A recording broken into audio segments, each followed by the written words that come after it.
speakers and acknowledge the country that we're on as the elder this morning said, Wajik country, and that was a very lovely welcome. And I want to also acknowledge the traditional owners that I work with in the community. From this perspective is what I'll draw on today. Thanks to the organizers, the chair, and the great presentations. I'm just going to talk about some thoughts that they generated for me. I had a little preview of the papers yesterday and from listening to them today.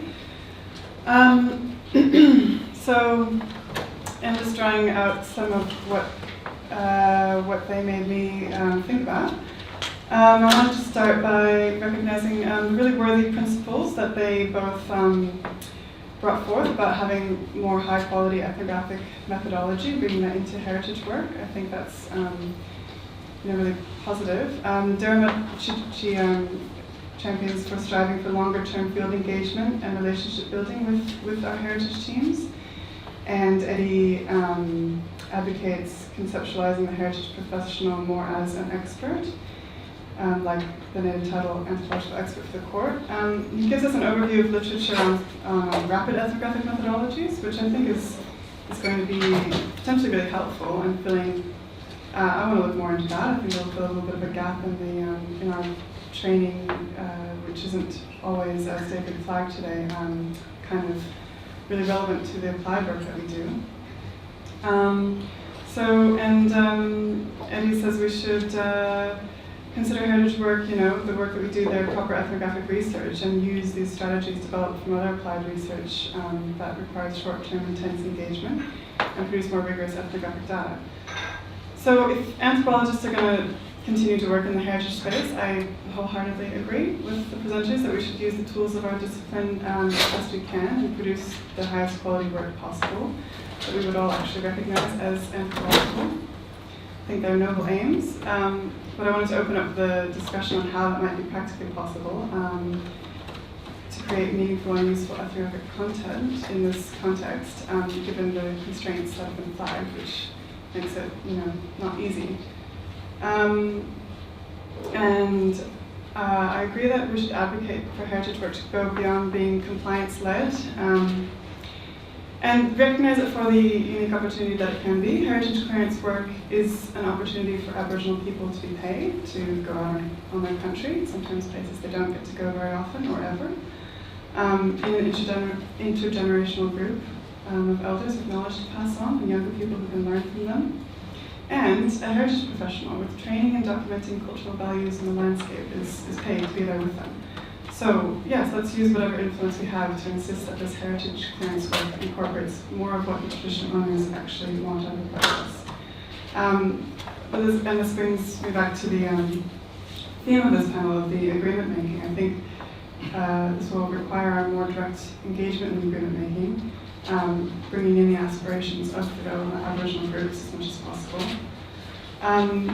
Derma says families she works with want more maintenance and activation of culture, so that makes me think that we need to create structures and resourcing within the agreements for the heritage work to be created and produced in a way that will be accessible and useful to traditional owners, which makes me think of all the work that we're talking about all the time at the Land Councils about the process of return and transfer of materials. Amy talked about that. WIMAC's doing that really well.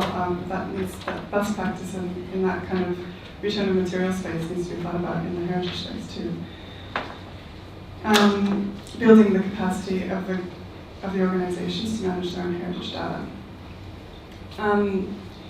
Turning to the Act that Eddie went through, there are concepts in there based on anthropology and ethnography. Well, from my experience, and Eddie did flag this doesn't always mean that the ways these words are used and interpreted are reflect at all how anthropologists would understand those concepts. And I'm not so sure that anthropological expertise is necessarily valued in the statutory process, depending on the audience. It might not actually be receptive to nuanced anthropological arguments. That's a bit pessimistic maybe from some personal experiences, but I think we also have to turn our anthropological analytical thinking not only to the ethnographies that we're writing, but also the bureaucratic cultures of those who will be interpreting these reports, and understanding Aboriginal culture through their own particular worldviews. And we can't take for granted or assume that they'll have any anthropological understanding of these concepts, such as cultural significance, outstanding importance, tradition, etc. They become sort of maybe bureaucratic artifacts that we have to look at through that lens.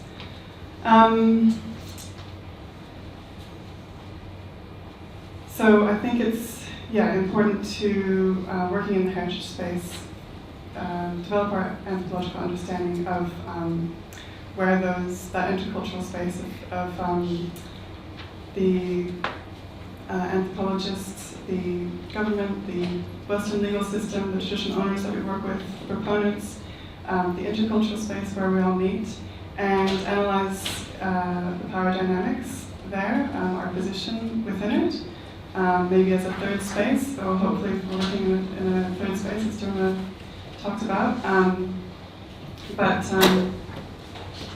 We're thinking about who makes the key decisions, whose views will matter most to them, and how to advocate for the best outcomes based on our understanding of that dynamic.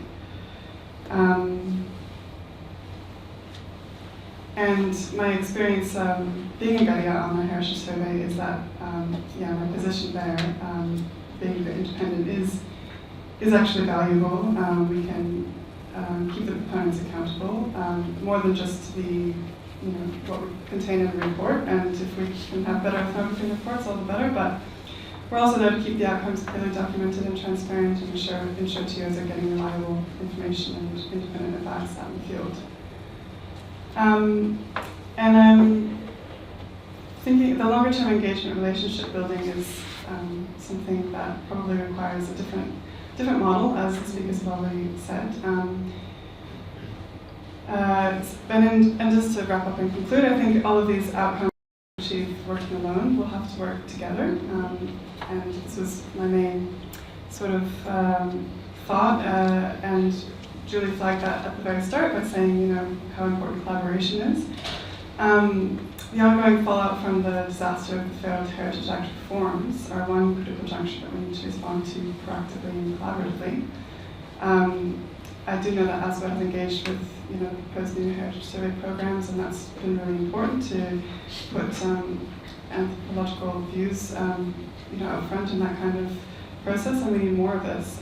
So just finish the call for more collective advocacy to influence agreement making and go beyond being subject to the bare minimum of the extractive industry's regulatory requirements. Excellent. Thank you so much.